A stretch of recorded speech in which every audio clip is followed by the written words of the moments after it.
महाराष्ट्र के deputy CM यानी उप मुख्यमंत्री अजीत पवार विमान हादसे का शिकार हो गए और अपनी जिंदगी गंवा बैठे।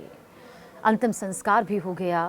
वो भावनात्मक तस्वीर भी निकल कर सामने आई जिसने ये बता दिया कि सियासत में उन्होंने सिर्फ लंबा वक्त नहीं दिया है, सिर्फ पद के लिए नहीं जिए हैं, बल्कि वाकई उनका वो रिश्ता जनता के साथ रहा, अपने समर्थक, अपने कार्यकर्ताओं के साथ रहा, अपने पैतृक गांव के लोगों से रहा, जो इस वक्त बिलखते हुए रोते हुए नजर आए। लेकिन अब सवाल आगे बढ़ने का है, क्योंकि जाहिर सी बात है वक्त की मांग होती है आगे बढ़ना। हाँ, किसी के जाने पर कहते हैं कि उसकी भरपाई कभी पूरी नहीं की जा सकती, लेकिन एक सच ये भी है कि आगे का पदभार, उनकी जिम्मेदारियां, उनकी ख्वाहिशें, उनके अधूरे सपने कौन पूरा करेगा? उनकी पार्टी की कमान किसके हाथों में होगी? कौन फैसले लेगा जैसे अजीत पवार लिया करते थे? कौन संभालेगा अजीत पवार की विरासत? पत्नी से भतीजे तक कई नाम सामने आ रहे हैं।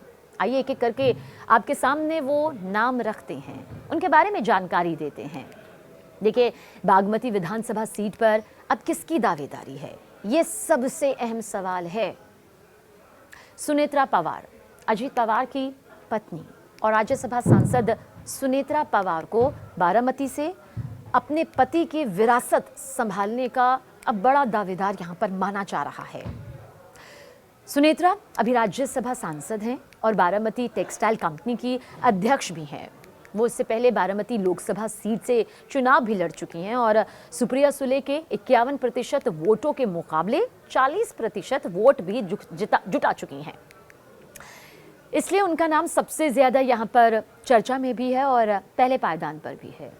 इसके बाद अजीत पवार के बेटे का नाम आता है, पार्थ पवार। पार्थ पवार अजीत पवार के बड़े बेटे हैं।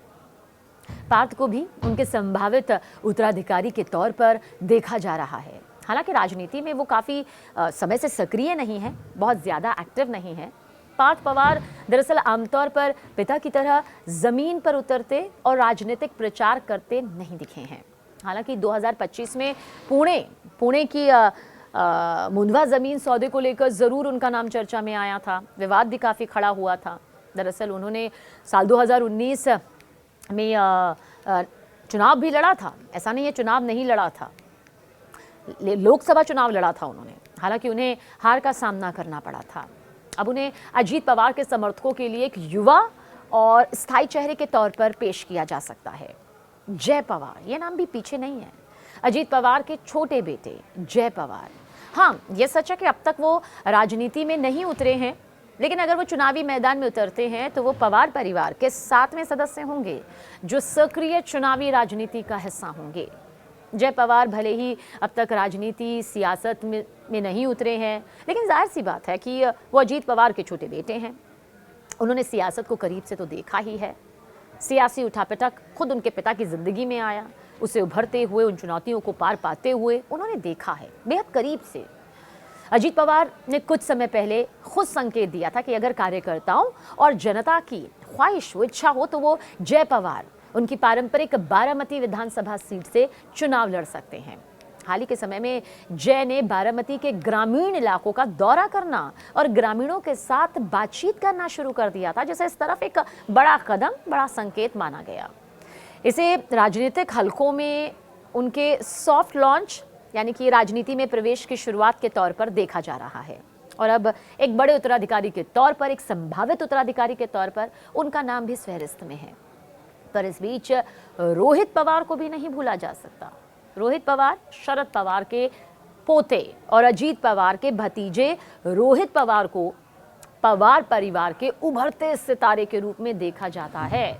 वो शरद पवार के सबसे बड़े भाई दिनकर राव, जिन्हें अप्पा साहेब कहा जाता है, उनके पोते और राजेंद्र पवार के बेटे हैं।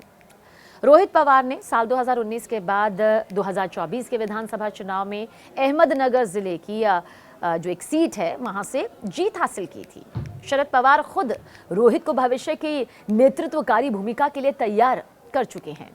रोहित पवार ने खुद कभी बारामती में चुनाव लड़ने को लेकर कोई संकेत नहीं दिया। हालांकि साल 2024 के चुनाव में करजत जामखेड़ सीट पर उनकी जीत का अंतर कुछ ही हजार वोटों से था, जिस पर अजीत पवार ने चुटकी भी ली थी उनकी।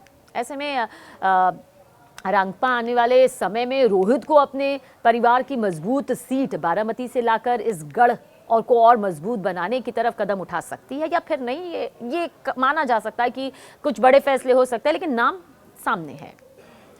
युगेंद्र पवार, शरद पवार गुट के मजबूत दावेदार, इनके बारे में भी आपको बताते हैं। पवार परिवार में देखिए अंदरूनी टकराव का इतिहास लंबा है। हालांकि चुनाव में इस परिवार के सदस्य गिने चुने मौकों पर ही आमने सामने आते हैं। पहला मौका सुप्रिया सुले और सुनेत्रा पवार का मुकाबला था।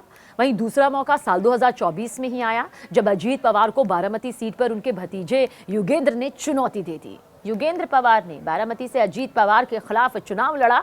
हालांकि यहां 1 लाख से ज्यादा वोटों से हार मिली थी। इसके बावजूद बीते कुछ चुनावों में अजीत पवार के खिलाफ सबसे ज्यादा वोट यानी कि 29% जुटाने वाले नेता बने। जब युगेंद्र पवार ने साल 2024 महाराष्ट्र विधानसभा चुनाव के लिए प्रचार किया तो बारामती के कार्यकर्ताओं के बीच वो नवा दादा यानी कि नए दादा के नाम से लोकप्रिय हो गए। यहाँ उन्हें अजीत पवार, जिन्हें दादा कहा जाता है, राजनीतिक विरासत के विकल्प के रूप में देखा जाने लगा।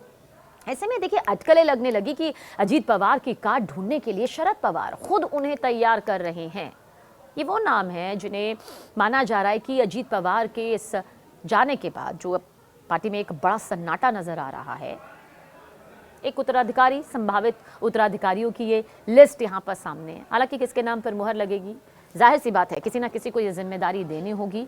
अब ये जिम्मेदारियाँ बिना किसी मतभेद के पूरी हो जाती हैं या कुछ उठापटक नजर आती है, ये भविष्य के अंदर छिपा हुआ है। लेकिन इतना तय है कि एक सन्नाटा तो छा गया है और अजीत पवार तक पहुंचने के लिए, उस कद को पाने के लिए जो भी उत्तराधिकारी होगा, जो भी नाम सामने आएगा, उसे जी तोड़ मेहनत करनी होगी।